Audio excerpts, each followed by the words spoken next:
Değerli izləyicilər, videonu bəyənib kanala abunə olun ki, hər kəs son xəbərlərdən anında məlumatlansın.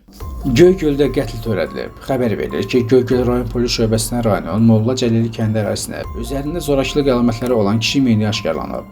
Daxil olan məlumat əsasında polis və prokurorluq əməkdaşları hadisə yerinə gələrək müvafiq tədbirlər həyata keçiriliblər. Meyidi tapılan şəxsin 1986-cı il təvəllüdlü Sabiq Quliyev olması müəyyən edilib. Hazırda cinayətdə törətməkdə şübhəli bilinən şəxs və ya şəxslərin kimliyinin müəyyən edilərək istintaqa təhvil verilməsi istiqamətində polis əməkdaşları tərəfindən əməliyyat axtarış tədbirləri davam etdirilir.